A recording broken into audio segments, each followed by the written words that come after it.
Welcome into the CHGO Blackhawks podcast, celebrating Chicago's least dysfunctional team 2 months in a row, September and October, back-to-back least dysfunctional team champions, despite an 8-1 loss in your last game.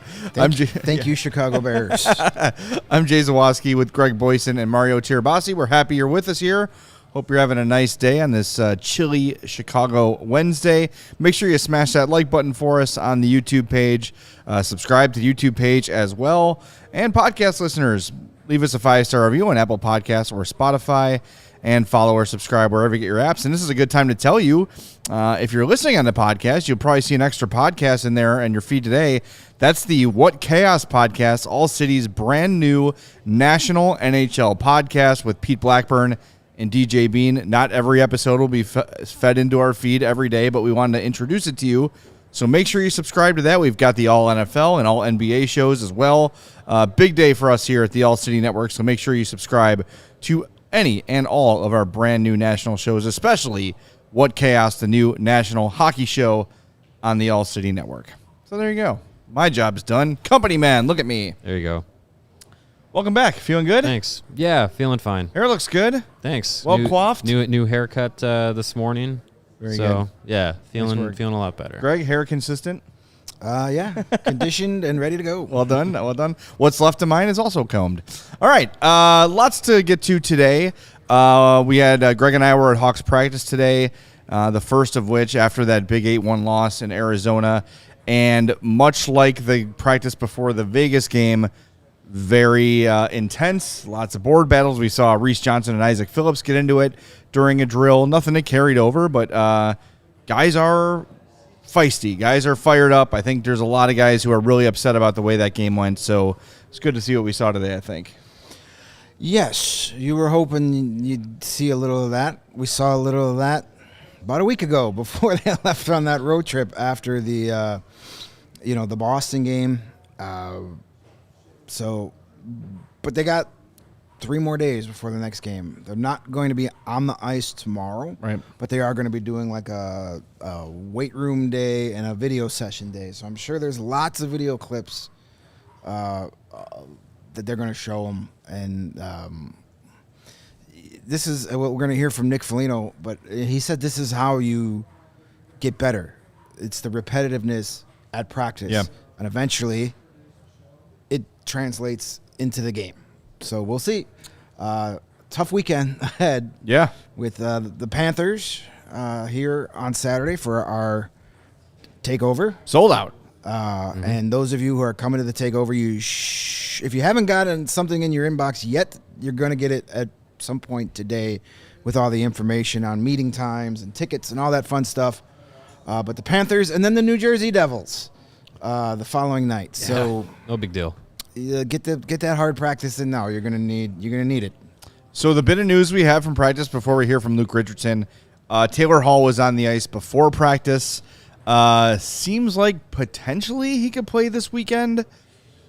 Maybe one of the 2 games. You'll get a little more clarity on that from Luke Richardson. But the biggest thing is Lucas Reichel spending some time on the wing in this one, and Athanasiou centering him and Taylor Radish. Now, Reichel was also doing some things at center early in practice, so I don't think the plug is completely pulled on Reichel. But, with Hall out, like we talked about in the last postgame show, it might be time to see what you can get out of Reichel offensively, keep that confidence up, because he spoke today. We didn't have great audio quality on it, so we can't play it, but he's getting a little frustrated. He says he's kind of pissed about his production, and he wants to get it going. Yeah, I mean, it's something that we've all been focusing on since the beginning of the year is how is Reichel going to look. And so far, by my eyes, he has not looked like the same player that we saw in different stints last season and what we've seen in Rockford. Even though he's played center in Rockford before, even though he played center when he was in Germany when he was originally drafted, playing it at the NHL level is completely different. And he's had good flashes of those responsibilities at center. He's been winning some faceoffs in recent games. It's been around the 50% mark or higher. Defensive responsibilities have been better, but it takes time to naturally progress to being an NHL center. Where he's played the best is at wing. And I think a lot of people, myself included, have said, let's give center some time. But the first 7-8 games of this season, he's a shell of what we believe Lukas Reichel can be. So I'm under the impression that this is now a directive of like, let's slowly transition him back to wing and see what happens. See if the production can come. See if maybe taking some of that responsibility away from him as a centerman to be more involved defensively and to be deeper in the offensive zone because of it. Take that away from him. Let him go to the wing where it seems like his offensive creativity and his ability to read plays is a little bit easier to do. And the defensive responsibilities are less on his shoulders. I think that's all going to bode well for him. It's interesting, too, because if you remember last year, after all the trades were made and everybody was gone, they moved Athanasiou to center. Yeah. And Luke Richardson said, this suits him pretty well. He's able to use his speed in different ways playing center, and he adapted to it very quickly and probably played his best hockey of the year playing center last year. And while Luke didn't mention specifically that when he spoke today, and again, you're going to hear from him in a moment, that Athanasiou element of getting him going a little bit too is important. Yeah. And the Cedars people in the chat, I know Windy City Hockey said so, like, just keep Athanasiou benched. This team is desperate for offense. And putting Reese Johnson in there or putting Boris Kachuk in there, Mackenzie Atwell or whoever it might be, isn't going to solve the offensive problems. You need to get Athanasiou going. You need to get Reichel going. So maybe this is a way to get both of them going again. And Reichel talked today about his defensive play and said, like, he feels like it's getting better. He feels like it's getting easier, the center part of the game. But he is a little bit, and remember, English is a second language for him, so things maybe get lost in translation a little bit. But he did say he's a little bit pissed about his production. Like, he wants it to get better. He has high expectations for himself. So hopefully this can be used to jumpstart both guys. But it didn't sound like the experiment with Reichel at center is over. I didn't get that impression. No, and so we'll hear from Luke. He even said, like, probably going to switch him back at some point. Yeah. I think they just want him to get some points, get some confidence back. And I've said it the last few post-game shows. He needs that first goal. I think once he gets that first goal, he's going to take a deep breath and go, oh, that's right. I know how to do this. Yeah. And now I'm going to get a little more confidence there. All the other aspects of playing center have been fine. Probably better than expected. Got off to a little rough start, but it's improved. He's winning face-offs. He's playing better defensively. And I think he's so focused on that aspect of playing center that it's taken away from him just being that instinctual offensive threat that we know he can be. He wasn't drafted where he was drafted to be a defensive-minded center. He was drafted to be a dynamic offensive generator, and if that means play him on the wing, play him on the wing. Like, get him some time there. I know people want him up with Bedard right away, but this is the first step.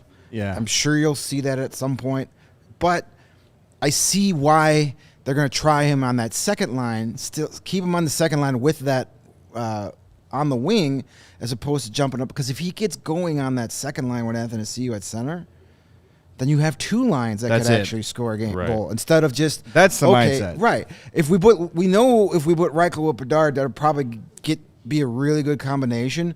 But then that's the one line teams have to focus on. Where if we can get Reichel going away from Bedard, all of a sudden that's two lines other teams have to worry about. Okay, who are we sending our top pair against, Bedard or Reichel? All right, why don't we take our first break, and on the other side of that, you'll hear from Luke Richardson after practice today. But first, we're going to tell you how to get some new floors, because we told you after the postgame, you watched that 8-1 loss, you threw up all over the place, and you just can't clean it all up. You need new floors. How do they do it, Greg? They call our pals at Empire Today. Maybe the most Chicago sponsor we've had here at CHGO so far. Empire Today. I remember him back in the day as being your carpet superstore with the Empire guy who for years looked exactly like my Uncle George as a kid. We thought he was. And every year for Christmas, we'd find some sort of Empire gag gift to give him. So he was in the Hawks locker room today, too. I don't know if you saw that guy. Yes, he was. Yes, There's like a new mystery equipment guy in there today. Nice. So with Empire Today, you get to shop at home for the right product for your needs. Quick and professional installation and a low price guaranteed. Empire Today is the best place to get new flooring. So, of course, they have copycats, but they can't beat Empire on quality, service, speed. So they advertise low quality products that Empire just won't even carry. They won't promise the lowest prices because anyone does that is putting flooring in your home that you wouldn't put in theirs. So Empire, they've got it all. They've got a virtual floor designer. It's a great way to see how the new floors are going to look in any space. It's easy. Just snap a picture and instantly see how new floors will look in your room. That's pretty cool. Take a picture of your kitchen, pick the floor you want, boom. You get to see what it is. And they always pride themselves on procuring the best possible product and giving it to you for the best possible price. So schedule a free in-home estimate today. All listeners are going to receive a $350 discount when they use the promo code CHGO. Restrictions apply. See EmpireToday.com/CHGO for details. And just for the thrill of it, sing the jingle to them when you call them. We all know how that is. 588-2300 Empire. There it is. I'm sure they're all on the phone. They're like, okay. How can we help you? We heard it before. Hey, Yep. It's 588-2300 is more iconic to me than the Liberty Auto Wreckers door falling off. That's how I know where Bensonville is. In Bensonville, Yes. near O'Hare. Victory Auto Wreckers. Yeah. Well, they're not. No, it's Liberty. They're not paying us. We're not giving them a free plug. When they pay us, I'll correctly identify the company. That's right. There you Get go. it in there. Let's go. Well, you know who does pay us? Goose Island Hell yeah. Beer. In the best way possible. Yes. They are the proud beer sponsor of us here at CHGO, and the Goose Island Beer Company has been Chicago's beer since 1988, and they have a tremendous year-round beer roster to choose from, to enjoy. You got the full pocket pills, the everyday beer. It's what the Goose Island beer brewers are drinking. You got the entire family of the Beer Hug IPAs. You have the golden cans of 312, the wheat ale, the staple of their year-round roster. When it's in season, you got the Oktoberfest, and the season has changed. So now, I believe the Christmas IPA from Goose Island might be making a return pretty soon. So I mean, it is that'll November. Yeah, it is November. It is Christmas time, apparently. Yes. Um, Screw Thanksgiving. Yeah, screw them. How dare you? Until Goose comes out with a Thanksgiving Day or a Thanksgiving meal IPA where it's turkey and gravy flavored, screw it. It's Christmas time. Cranberries. And of course, you have the Bull and Goose, the West Side Ale celebrating the Chicago Bulls, and the Blackhawks Pale Ale celebrating the Chicago Blackhawks. You can grab all these and more ultra-fresh brewery-exclusive beers at Goose Island's original brewhouse on Clybourne Avenue in Lincoln Park, or you can go to their tap room on Fulton Street in Westtown. Again, that's the Goose Island Beer Company, Chicago's beer. Here's the perfect Thanksgiving beer. How about a pecan pie stout? How about just like big very bottle full sweet. of gravy? Sure. I mean, that's Yeah, you can do that That's too. what Charlie Meliodas was drinking at practice today, it looked like. A bottle of He gravy. had some nasty, like, old water bottle. It looked like it was full of oatmeal or something. I poked it like it was a specimen of something. It was gross. Maybe it's his secret stuff to keep his hair nice and shiny. It's working. Yeah. It's certainly working. Maybe I definitely need more of that. All right, let's hear from Luke Richardson. This is after practice today. I fat-fingered the record button, so the first question cuts off a little bit. The first question is about the status of Taylor Hall, so that's where this press conference starts. Here's Luke Richardson. You been skating for a bit, or was this the first day? I think first day of skating, he's been working out in the gym and feeling better. So I think he even asked to kind of progress to the battle drills. But we're not going to skate tomorrow. We're going to have a gym day and a little bit more of a meeting and video stuff, and then get back on the ice Friday. So we're hoping that he'll either skate tomorrow for another test and try it with us, or just do the gym day with the guys and try it with us on Friday and see how it goes. Encouraging, I would have, yeah. Yeah, no, I think he said he's feeling much better, and so that's really encouraging. And he's even the first time he came back, he's kind of been pushing to come back. So it's good. Like, we don't want him playing hurt, but we want guys showing that they can push through some stuff, and when it's not detrimental to worse injury. What's the status of the Classic? I think he's making his stages through the concussion protocol, so I don't think he's quite at the stage where he goes to the neuropsych people to get tested yet, but I think he's getting close. So I think there were some good signs that he's had light activity and responded really well. So now it's to ramp it up a bit. Luke, the last time you were here, after your last home game, you were pretty upset about how the guys played. And then you had a great game in Vegas, and then what happened in Arizona. I mean, you could have lost your cool in Arizona, obviously, after a game like that, but you didn't for obvious reasons. Is there something at this point where you're, as a coach, have to say this team is going to be inconsistent just based on how young, like a third of your lineup is less than 50 NHL games of experience at this point? Yeah, as much as X's and O's are important, I think the consistency level and the performance level has to be better, and that's why I talked about that right before the season started, and the message to the guys then, and continues to be that. And we are going to grow, and but sometimes we'll have a fallback, and I think in 82 games everybody does, and I like to see how we respond after that. So I'm looking forward to another good response, and then hopefully have those pauses, those down pauses, further and further away from each other. And I wasn't really. I thought we had a really good first period. It's hard to say that, but I thought we got first. We wanted to jump on a team that was maybe fragile at the end of their game, that they blew a 4-1 lead. And I thought our game plan was great. We executed early.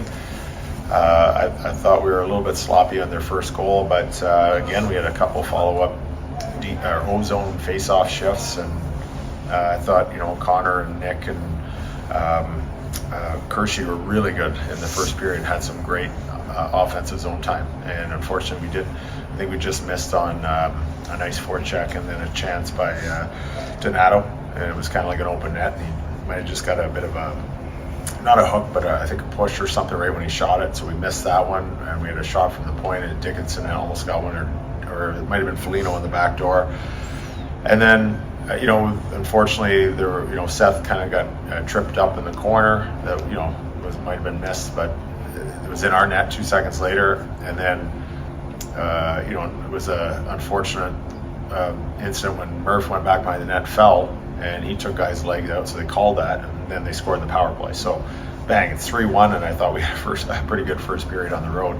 Unfortunately, I think that's when it was like, maybe 5 minutes into the second period, we got off our game plan, and that's where the immaturity of us as a team showed, and that's where we got to get stronger. We got to stick with it. It's only 3-1, and we had some really good chances in the first period. We can't break away from the game plan, and when we did, then that's when we gave them opportunities, and they didn't seem to miss on any of them. So that's when things kind of racked up on us.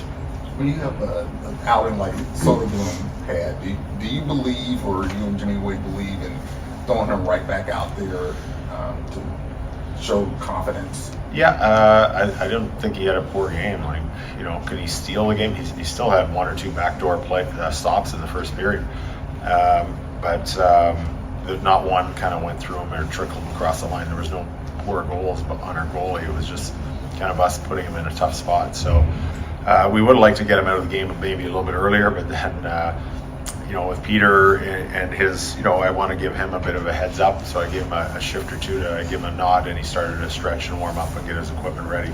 And then we took a penalty.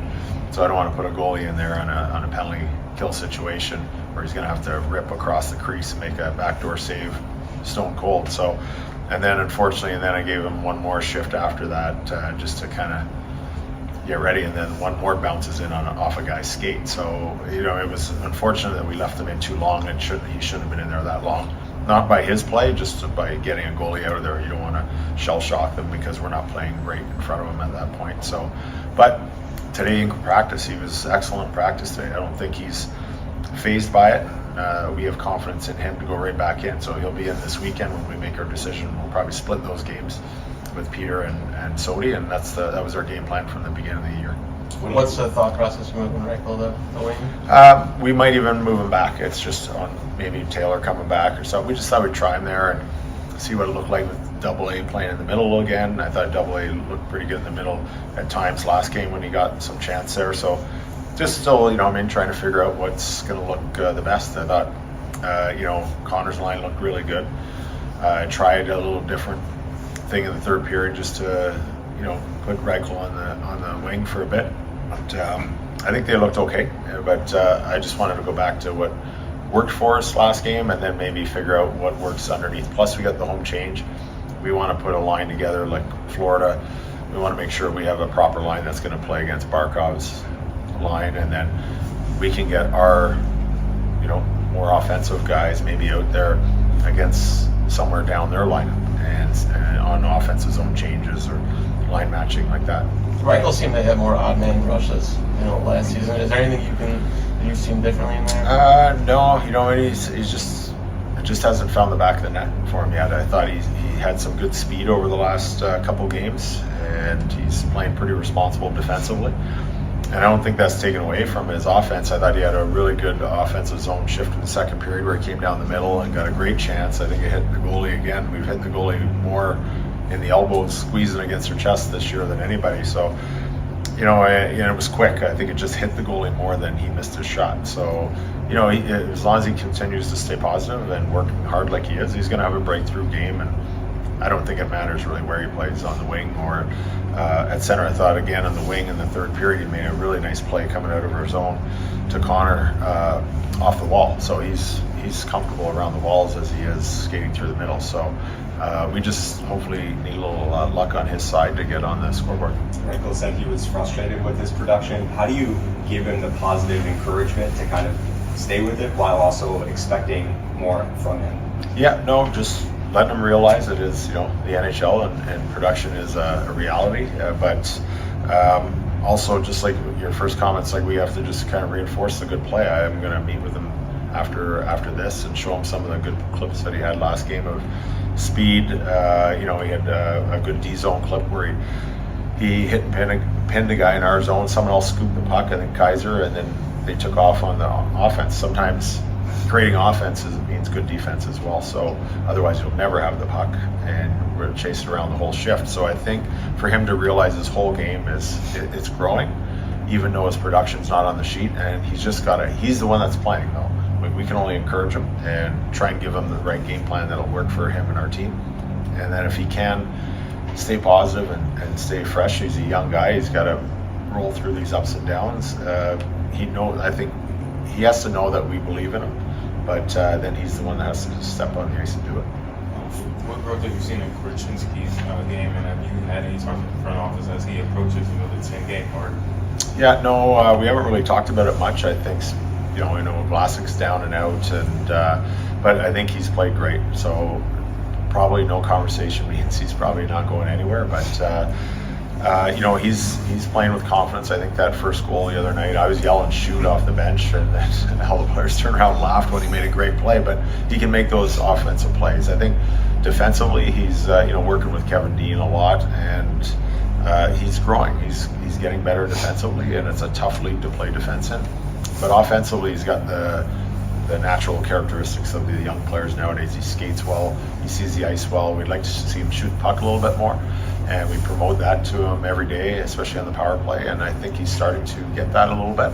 And once he gets his confidence going offensively, I think you'll see a lot more production out of him as well. Have you seen Connor get more comfortable with the game? Maybe the speed and physicality, but have you seen him get more comfortable with the NHL level as the games have gone on? Yeah, I think so. I think figuring it out. And once he goes one time through, kind of, he'll start to see a lot of the types of teams he's getting and the types of matchups he's going to get on the road compared to at home.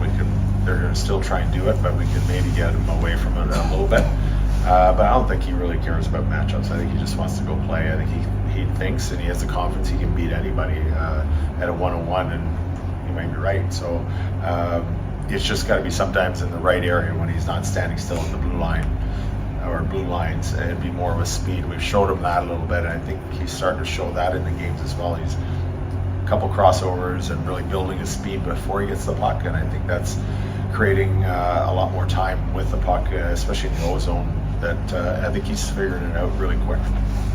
You told what happened to you before he drew back in that you wanted to see more determination. Do you feel like you've seen that, particularly on defense? Yeah, I thought last game, I know he was on for 2 goals in the first period against. Not really his fault. It just happened to be out there, and that's the way it goes sometimes when you're a player it's not going 100% your way. or in and out of the lineup, you feel like everything's closing in on you when you're out there. But I thought I saw some way more speed, way more offense last game without him really giving up any defensive lapses or liabilities. So I think for him, you know what I mean, just same thing. He had a couple nice assists this year, but I'd like to see him shoot the puck a little bit more as well. I know he had one kind of 2-on-1 that he probably could have taken it right to the far side of the net as the D backed out of the outside the post. But he chose to go to his backhand on the short side in the second period there, and the goalie made a good save. So he got some really nice opportunities last game for himself, and he created one for Whistle and Radish that went off the knob of the goalie's stick. So again, it's another case of where he created some really good events out there, but nothing good on the scoreboard. So I know it's frustrating for players, especially offensive players, but we have to have a little bit of patience. I think we've had some really good games this year against some top teams. Now we have to work on the consistency level that we talked about from day one. That's individually, and that's as a team too. That second goal, wasn't he's not supposed to pinch in that tight, is he? That leaves the backside guy open for rebound. I think what it was is we missed kind of an assignment there, so he's worried about that guy. So he probably creeps a little bit. If you look at the video a little bit before he looks and turns, sees 3 on the backside, but then he's worried as the lefty's in front of the net for a quick one-timer, which he did get off, and it went off the goalie's pad right to number 3. So you're helping. That's what happens when we're not maybe in trust with all of our teammates doing their jobs. Then you start to do someone else's job, then your job's going to suffer. That's what happened on that play. That is Luke Richardson from Hawks practice today. I mean, there's so much good crap in there. It's like every time the guy talks, I learn something new. And the last point he made about Athanasiou, and props to John Dietz for like calling out a specific play and asking like, hey, what happened on that? Because you know Luke's happy to tell you. Mm-hmm. And that mentioning of trust, right? That Athanasiou looked over his shoulder and saw, something bad's got to happen, so I need to go cover someone else's man, and it ended up in the back of his net. That trust thing, that's going to grow as the season goes on too, because, yeah, there's a few guys here from last year, but mostly it's a pretty new roster of players, and these guys have to learn each other's tendencies. Young players need to learn the system, need to learn where they're going to be. So you might watch that play and say, look at that, Athanasiou made a mistake, and ultimately he did, but he was probably, in his mind, covering for someone else's. So we talk about the speed of the game all the time. That's another part of it, where you got to know where your teammates are going to be. You got to trust that they're going to be there, and if they're not, you just got to do what you're supposed to do. It's a very tough sport. We use the pinball analogy all the time, and that's a great example of he takes one look and sees, oh, God, there's 3 guys on one side here. What am I going to do? And he makes the wrong decision. The right intention was there. He's trying to do the right thing. He's not just coasting or doing his own thing. He's like what's the lesser of 3 evils here? Right. And that's what he chose, and it didn't work out. So it's interesting. A major trickle-down effect. When one guy gets out of position, somebody then tries to go cover that spot, leaving his spot open, and then somebody, like, it can avalanche and snowball real quick, and then all of a sudden it's 8-1. Right. Yeah, I mean, I think there's, with the shifting of lines and assignments and everything, and you know, the roster turnover that you mentioned, there is still time for things to have to gel together. This isn't a finished product of a team 7 games, 8 games into the season. So it's still gonna take some time, and I think that's probably part of the reason Richardson has been frustrated, shown some frustration in the last couple of days, is that, like, okay, like, we had all these things in place last year. We had, like, a good team chemistry, good team culture going on. Now it's kind of like, okay, we have to retool things and kind of find that again. It didn't carry over as much from last year to this year as maybe would have liked it to, but that comes with roster turnover. So there's still plenty of time in the season for that to come back together and for the team to kind of get back to where we saw them last year. Again, it's not a very talented roster, but a lot of times being sound in your assignments and outworking teams can get you further than just pure talent alone.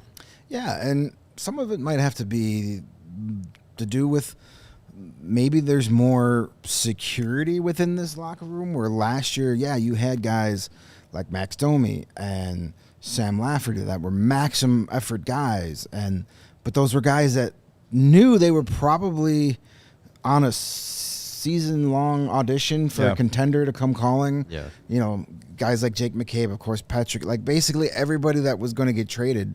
You don't have those type of guys in this locker room. So you don't have guys that are like, well, I've got to, and I'm not saying that this is the reason you lose 8-1. There's a lot of reasons, but you don't have as many. You have guys that have 2-year deals, 3-year deals, where they're not, trying to open up eyes of scouts from other teams and say, hey, pick me for your playoff run.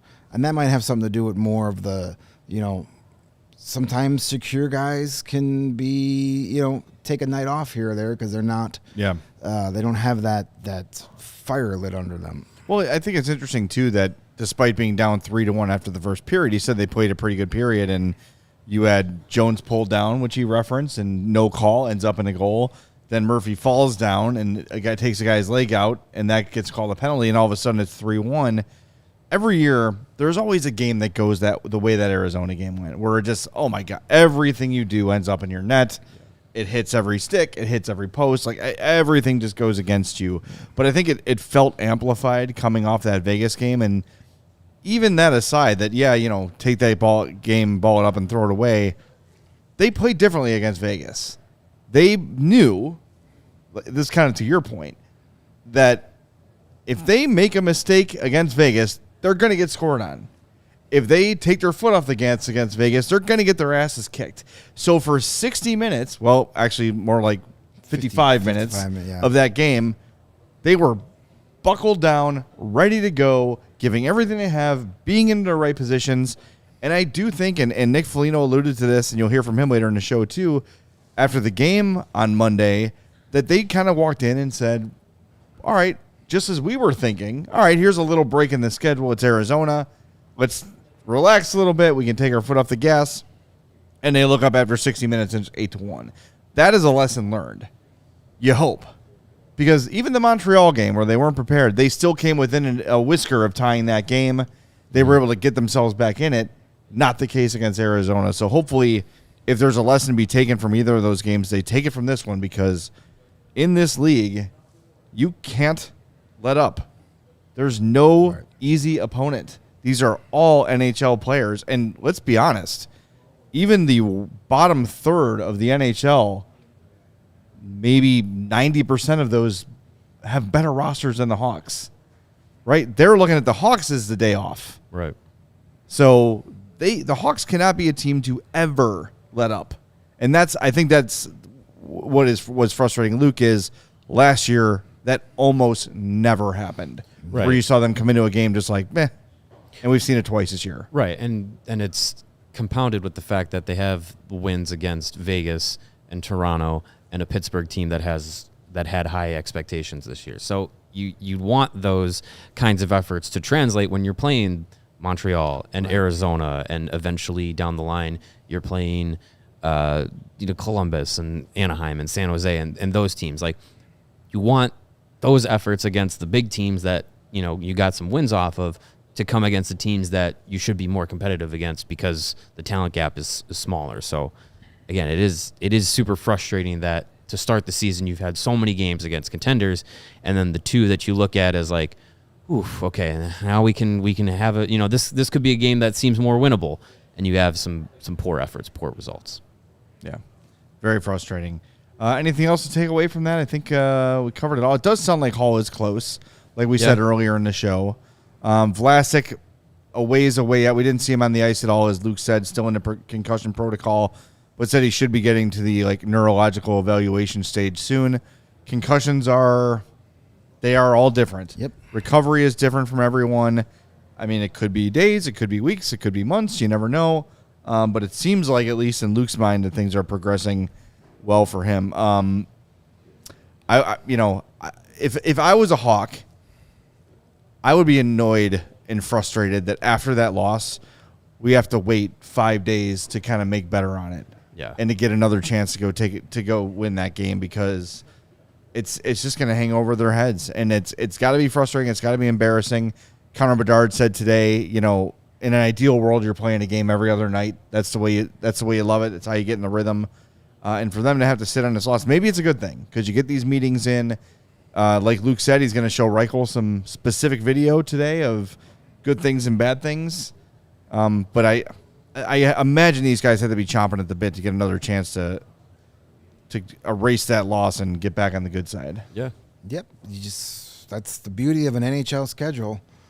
You got 82 times to make up for, the last game. Yep. So won't be easy this weekend. The next 5 games, you've got Florida, New Jersey, Tampa, Florida, Tampa. Wonderful. Hey, they play better against good teams, so Sure, yeah. True. Sure. Well, like you said, most of the league is better than them, so maybe that will bode well for them. Maybe that'll bode well for them. I for one, am really looking forward to seeing Jack Hughes in person on Sunday. That's going to be It'll be a fun game to watch. a lot of fun. Fun game to bet on, too. yeah. Yes, it is. And speaking of bets, it's time for our DraftKings Pick of the Week. Feels like that needs to be more echoey. Week. And I was perusing the DraftKings NHL odds, and I have come up with a fun little 3-leg parlay for tonight's NHL action. I have all these players over half a point, so at least 1 point for Jeff Skinner of the Buffalo Sabres. They're playing the Philadelphia Flyers. Mm-hmm. Jeff Skinner, one of the most underrated, overlooked players out there. Still Yes, puts he up is. massive points. And a very entertaining person. Yes, a good dude. And where's number 53? Sure, why not? Why not? Yeah, the Mass Hinter Memorial. Cale Makar, over half a point against the Blues. Is he playing? He's listed on the odds. I know he skated this morning, so Okay. he should be all right. If not, this gets voided, and you can just sub in any other Avalanche. Oh, wait. To get half a point. Cale Makar will be out tonight. All right, well, never mind. Caleb Jones is in. Just change it to Caleb Yeah, Jones. there you go. Jones. Caleb Jones. Fine, switch out Makar sure. for Nathan McKinnon. There, that'll be fine. Is he a half point or is he 1.5? He's a half. The only one over 1.5 point is Rantanen. He's always take that McKinnon half point. And then Leo Carlson. So a half a point as it's the Coyotes versus the Ducks. I wanted to put Michael Carcone in there because apparently Red hot. he's a future NHL Hall of Famer. DraftKings doesn't even have him listed as one of the players to pick. The That shows you how pathetic that hat trick was the other night. That DraftKings doesn't even acknowledge his existence. And he put a hat trick on you. There Well, you go. More salt in the wound. That's a pretty decent bet. That's your DraftKings pick of the week. Skinner, McKinnon, and Carlson all getting points tonight. And hockey is back. Sure is. DraftKings is celebrating with an unbeatable offer. New customers can score $200 instantly in bonus bets for throwing down $5 on a single NHL bet. Win or lose, it doesn't matter. You'll start the season with an instant dub. And with DraftKings parlays, everybody's got a shot at even bigger hockey wins. String together multiple bets from the same game or build your parlay across multiple games for a shot at making your payday even sweeter. Hockey's more fun when you're in on the action. Download the DraftKings Sports app now and use the promo code CHGO. New customers can get $200 in bonus bets instantly for betting just $5. Only on DraftKings Sportsbook with the promo code CHGO. The crown is yours. Gambling problem? Call 1-800-GAMBLER or visit www.1800gambler.net. In New York, call 877-HOPE-NY or text HOPE-NY. In Connecticut, help is available for problem gambling. Call 888-789-7777 or visit ccpg.org. Please play responsibly on behalf of Boot Hill Casino and Resort. Licensee partner, Golden Nugget Lake Charles. 21 plus, age varies by jurisdiction. Void in Ontario. Sorry, Canadians. Yeah. Bonus bets expire 168 8 hours after issuance. That's a very specific number. I think that's 7 days. A week, then say a week. See sportsbook.draftkings.com/hockey for terms for eligibility and deposit restrictions, terms, and responsible gaming resources. I can't confirm. 168 divided by 24 is 7. All right, so say 7 days. Oh. Nice. Well done. And you know what the king of food is? Bread. Yes. Okay. Bread is the greatest. I'll let you have this one. I love bread. Bread is good. You ever have a bread sandwich? How about Steven has? I've had many bread sandwiches. I used to have a spaghetti like sandwich. bread with bread? Bread with bread in the middle? On top of bread? Yep. Oh, wow. Or a spaghetti sandwich. Tell me what that's like. Oh, man, it's good. Let me tell you. And if you want to not die immediately, maybe do it with Hero Bread instead. Why? Because Hero Bread is better for you. It has fewer calories than the leading national brand, 5 to 10 grams of protein per serving. We had Hero Bread here the other day. It is so soft. It is so fluffy. I had no idea it was like a specialty. I saw someone ran out to the store and grabbed a loaf of bread. It was delightful. Actually, very good. Better than the usual bread I have. And like I said, high fiber, ultra low net carbs, and or 0 grams of sugar per slice. That is a huge deal. That is a huge deal. And if you want to save, you can do it. You can get 10% off at hero.co with the code CHGO. They make sliced breads, buns, tortillas, all available at hero.co and Amazon. Right now, Hero Bread is offering the CHGO fam 10% off their first order. Just go to hero.co, that's C-O, and use our code CHGO to save on Hero Bread today. That's HERO.co to save 10% today. Get yourself some Hero Bread because bread is amazing. So damn good. I miss it so much. I know. I feel bad Regular for you every bread. day. Yeah, well. I think about if I had to go gluten-free, like what I would do. Jump off a roof. I might just walk into the lake. Yeah. I really don't know what I would do without bread. Yeah. Your podcast would be vastly different. It would be. It'd be the I'm losing podcast. The I'm sad podcast. Or please tell me about bread podcast. I do live vicariously through you and Rick. I do. All right, good. Thank you. Yeah, it would be a rough go. It'd be a rough go. But Lots of love for the haircut today, Mario. Yeah, you got apparently. Well Where's done. Sarah? Thanks, Sarah. You could have just told me in person, but thank you. No, it's fine. I was going to get a haircut on Monday, and then those plans changed. So then I got it today. Beautiful. So yeah. Michael in the chat has me self-conscious. He says, the guy on the left is much more in shape than I thought. Is that me or Mario? My left or your left? Well, I don't know. I don't know. It can't be me. Just take the compliment. Must have a very flattering shirt on when I don't have to tug at the entire show. He's not talking about the guy in the middle. Yeah. He says the first time I've ever watched on YouTube, and wow, the guy on the left is much more in shape than I thought. Do you mean A shape, like a pear? That might be what Michael means. We'll find out. Maybe I don't want to find out. I'll just take the compliment. Good advice, Mario. That'll Just work. ignore it and pretend it's me. Yeah. That's probably the way to go. Someone's calling me. Who's calling Amateur hour. Someone from Michigan City. Get out of Ridiculous. here, Michigan It's Alex DeBrinket. It might be. I want to come back. No, you don't. All right. Why don't we hear from Nick Foligno, everyone's favorite Hawk? Yes. Aside from number 98. Always great. And should we tell the story about what happened before this video? A certain member of the Hawks beat. Yeah, if Nick Foligno has to go into concussion protocol, we know why. One of the fellow beat members, we won't expose him for who he is, but They are. Yeah, sorry. Though might be the guy that asked the first question. Dropped his phone and then went to pick it up at the same time. Nick Foligno, being the nice guy he is, went to help him, and they kind of knocked heads. Yeah. So yeah. See the stuff you miss in the locker room. Yeah. That and people getting yelled at for stepping on the logo. Yeah, Emma, for real. over there, still living that down. All right, let's hear from Nick Foligno. What do you guys think of the watch overall? Great win in Vegas. In a rough one, obviously. Inconsistent like the year, right? Inconsistent like the year. That's the disappointing part. We got to get on a roll here. You know, like that's what we're looking for. We're searching for is putting a string of games together. You know, inconsistency is no fun, and it's between the ears a lot of times, right? So it's understanding who we are and how we're trying to play, and we had a good meeting about that today with video, and then getting back to work out in the ice, right? Like that's the mentality, that's the mindset that we had to have and had in Vegas, right? Like get a great practice like we did, play that game the next day, and boom, we just seem to have it, right? And another one didn't have that, maybe as you're trying to get some rest in Arizona, and we get into that game and have a great start, and then just like as soon as some adversity hits, we're back into old habits, right?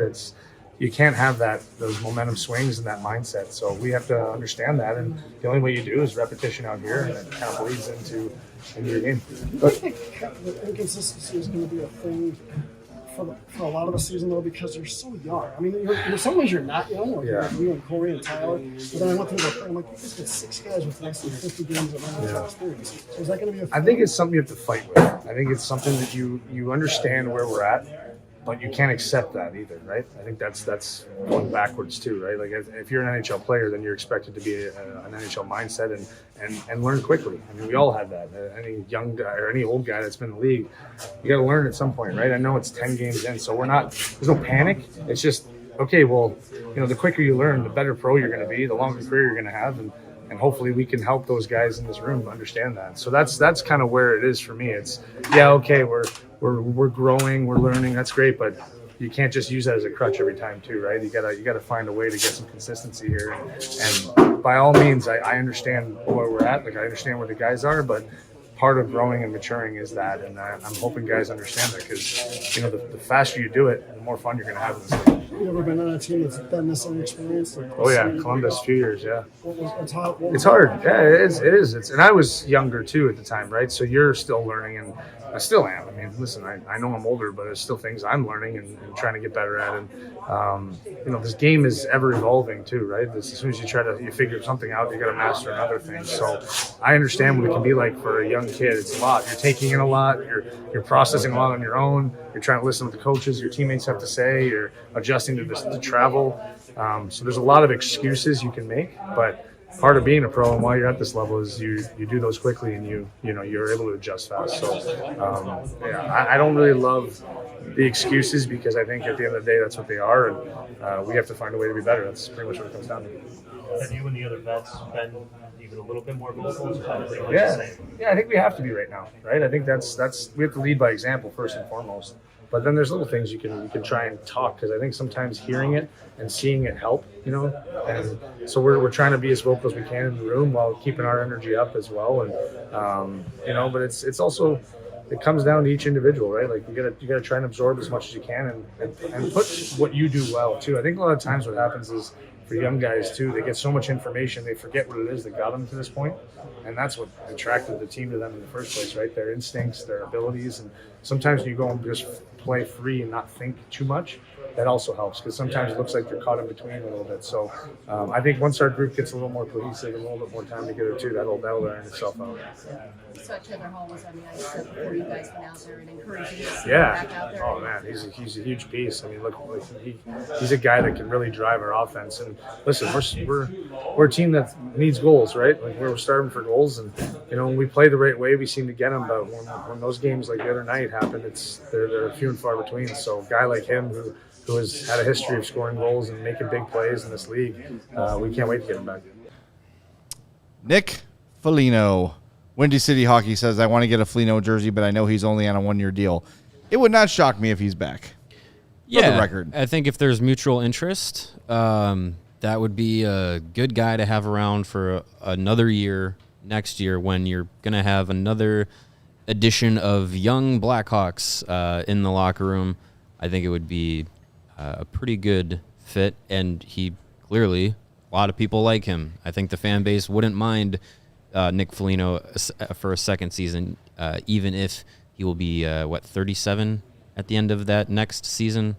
Whatever, that's fine. We've had people less productive on this team in the last few years, so having him around is tremendous. And happy birthday to him yesterday. Yeah. Yes, he's a Halloween baby. And $4 million can create mutual interest. It sure can. Yes. Yeah. Give him 4 million more reasons to come back. Yeah. And a seat right next to Pat Boyle the year after that, maybe. Potentially. Maybe. Yeah, Building depending. the bridge to Foligno. The bridge to As we Foligno. build the bridge to Camesso here. Building a lot of bridge bridges. to Foligno on the Blackhawks broadcast. And another year to play with his hockey son, Connor Bedard, That's right. would be tremendous.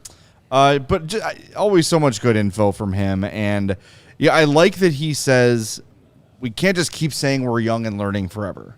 Right. Like at some point, that just becomes an excuse. It becomes a crutch. There's a lot of young teams in hockey that are experiencing success. And, yeah, I don't think anyone expects coming into this year, during this year, whatever, expect the Hawks to be a playoff contender, a cup contender at all. Of course not. No. But you do want to see somewhat linear growth where it's mostly going up, good. There's, of course, going to be peaks and dips, but you don't want to see what we saw where we went like this and then like this. Right. You know, you want it to be a little don't want less a roller coaster. hectic. Less of a roller coaster, exactly. Give me like the little dragon roller coaster at the carnivals, not the Great America roller coasters. You know, not the giant drop. But I just love that he is always so full of wisdom and insight, and he comes from a place. He's the perfect guy to bring in here because he is skilled but not too skilled. He is paid but not too paid. Mm-hmm. You know what I mean? Like he's kind of that perfect guy that he can resonate with every player on the roster. He's been a captain. He's been a top scorer. He's been a grinder. He's really done everything in his career.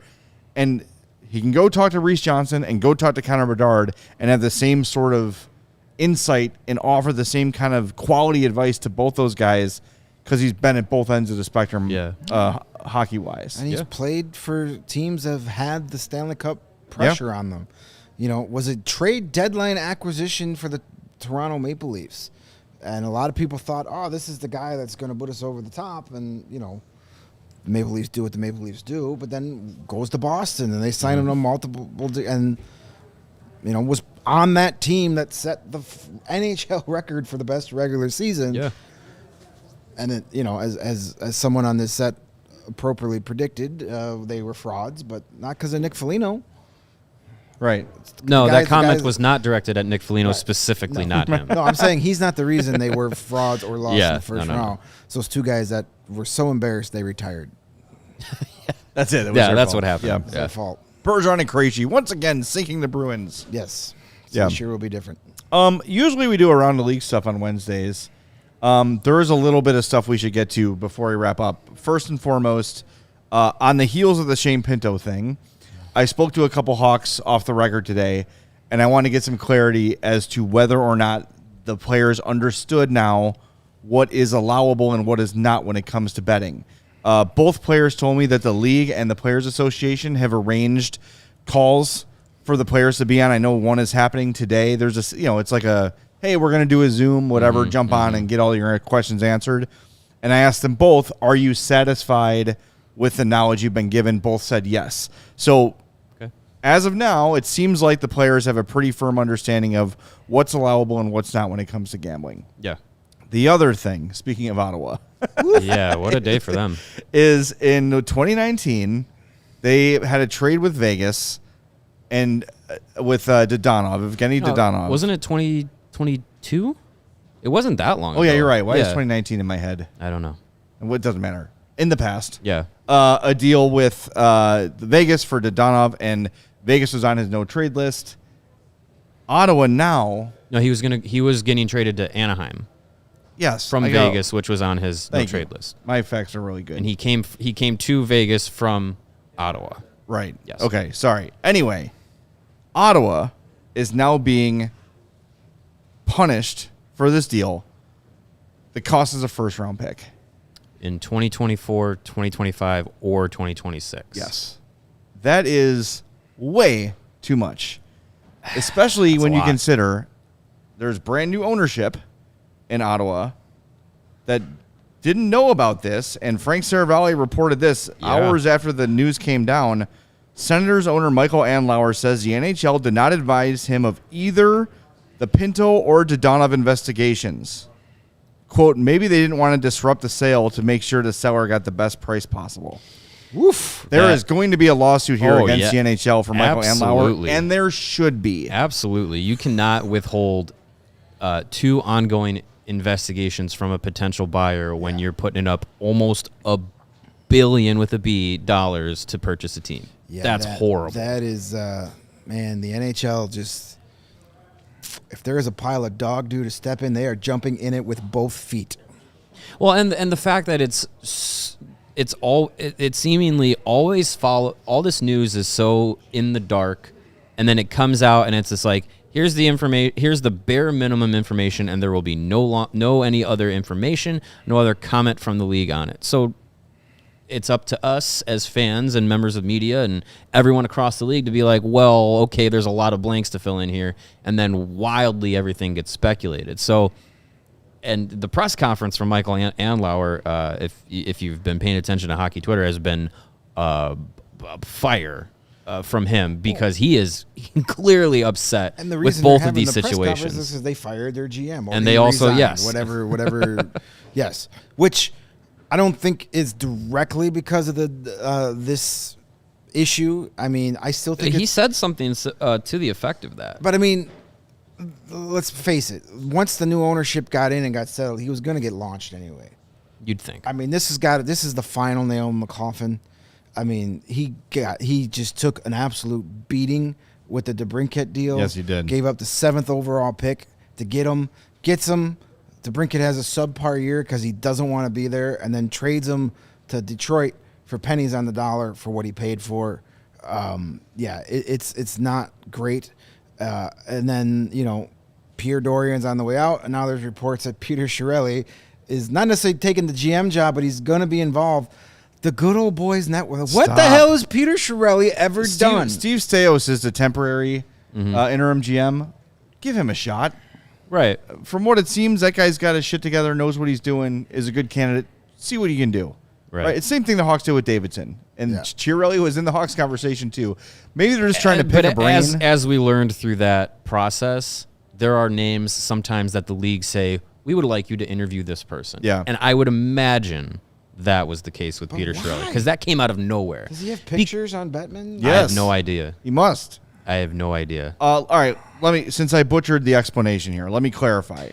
So when the Senators traded Dodonov to the Golden Knights, they did not inform the Golden Knights of Dodonov's no-trade list. That was carrying over.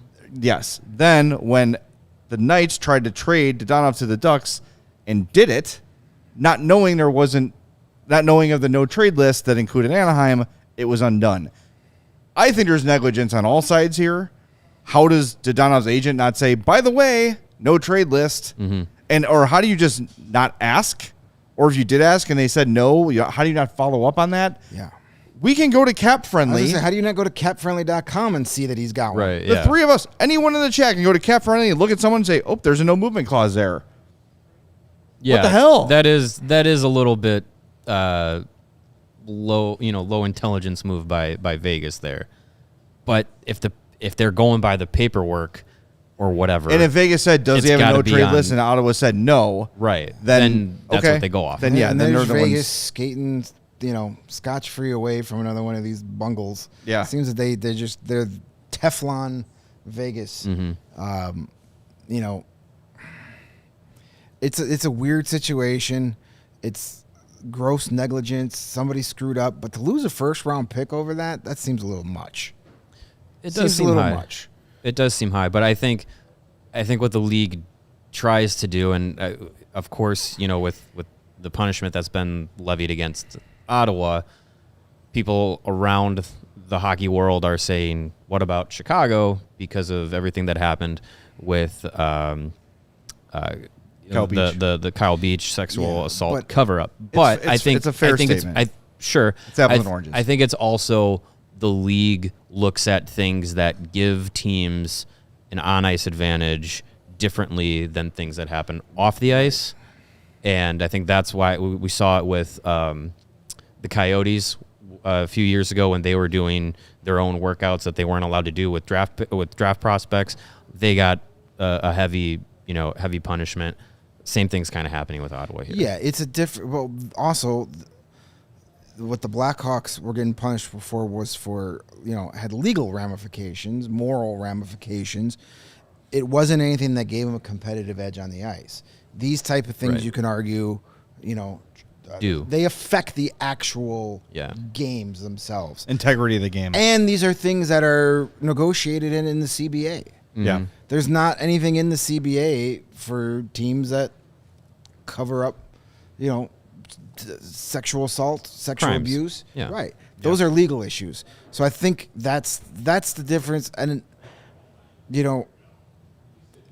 when people bring up that argument right away, Senator Zoo's a first-round pick, but the Blackhawks get Connor Bedard. Like, yeah, it's apple and oranges, but I also can understand why people get it. But at some point, I mean, is it going to be 25 years from now and people still going to be bringing that up? Probably. I mean, look, there will you kind of reap what you sow, right? Like, if that's the worst thing is that every time someone gets punished, that the hockey world is reminded about the Blackhawks' negligence, then so be it. Like, they should have done something. Like, that's the bottom line. And if they got to wear egg in their face for 25, 30, 40 years, okay. Too effing bad. Like, it's. I think it's part of the fallout. Like, I don't think it's gonna be that long, but we're gonna be hearing about that for a long time, and that will be the comparison that a lot of people make. And I think when you saw a lot of the reaction to the Hawks getting Bedard, like our friend Leah Merrill had to walk off set in Arizona when it happened. That wasn't because she likes the Coyotes. It's because she was disgusted by, oh my God, they've dropped the ball on this Kyle Beach thing, and now they're getting the ultimate prize. And I get why people around the hockey world feel that way. I'm not going to tell them not to. If it was the Blues, if it was the Bruins, if it was whoever, I think we'd all feel the same way too. So it's going to hang over their heads for a long time. Yep. And the people in charge now, Jamie Faulkner, Danny Wirtz, everybody working alongside and below them, seem to be doing a great job to really improve the culture around the team. So I have faith that things will go better under their leadership. But if it doesn't, we're going to be here to call them out for it, and we should. So, right. Anyway, speaking of Connor Bedard, we're going to get a Connor Bedard bobblehead. A place called FOCO, FOCO. They are our friends that have the best sports gear around, and they can get you fitted out for your favorite teams, your favorite players, with anything from hoodies to shoes, different decorative signs, bobbleheads. Like you said, Connor Bedard bobblehead is available for pre-order at FOCO. Everything in between. Basketball season is underway. Hockey season is underway. Football season, we're getting into the thick of it. Anything that you want to celebrate your favorite Chicago teams, or maybe get some gag gifts for Christmas or anything for your Chicago sports fans in your life, you can go to FOCO. Again, that's FOCO. You can go to FOCO.com, or you can click the link in the description below. And for all non-presale items, you can use the promo code CHGO. When you do that, you're going to get 10% off of your order. Again, that is FOCO, FOCO.com. A little bit more quick breaking news from Greg Wyshynski. The NHL and NHLPA are in talks about mandatory neck guards for players after the death of former Penguins forward Adam Johnson last weekend. Please, if the video pops up on your feed, do not watch it. I saw it by mistake, and it's horrifying. Do not watch it. Yeah, it's bad. It's terrible. And, just don't. And also, please don't perpetuate the storyline that incident was done on purpose. Yes. Anybody who I got in an argument last night with somebody. Anybody who thinks that was intentional needs to have their head examined. Yes. Anyway. Yeah. Also, if you're paying full price for concert and theater tickets, you need your head examined. Awkward segue. You shouldn't have to worry about when you're buying your tickets to your next big event. Just don't watch the video. Sorry. Game Time is the fast and easy way to buy tickets for all the sports, music, comedy, and theater events near you with killer last-minute deals, all-in prices, and views from your seat. And, of course, their best price guarantee. Game Time takes the guesswork out of buying tickets. They've got those last-minute tickets, the flash deals, the zone deals. It is easy to find and buy tickets for every kind of event in your area. That lowest price guarantee. They've got event cancellation protection, job loss protection, etc. Those are your customer service things that you won't get from the big evil ticket corporations. Game Time is the only ticketing app that gives you complete peace of mind with your ticket purchase. They're obsessed with finding ways to help you save money on tickets. Download the Game Time app, create an account, and use the code CHGO for $20 off your first purchase. Terms apply. Again, create an account and redeem code CHGO for $20 off. Download Game Time today. Last minute tickets, lowest price guaranteed. All right, we are back tomorrow at 2:30. No practice tomorrow, so we're going to do a mailbag show. We haven't done a mailbag show since the season began, so tag us on Twitter at CHGO_Blackhawks. We've got a pinned tweet for the mailbag on our account, So just respond to that. That's the easiest way to do it, the easiest way for us to find it. You can also email us, blackhawks@allchgo.com. And if you're a diehard, you can hit us up in the Discord, and we will get to your question first because diehards get priority. We'll talk to you tomorrow at 2:30. Thanks to Steven for running the show. This has been the CHGO Blackhawks Podcast. We all silly like the mayor.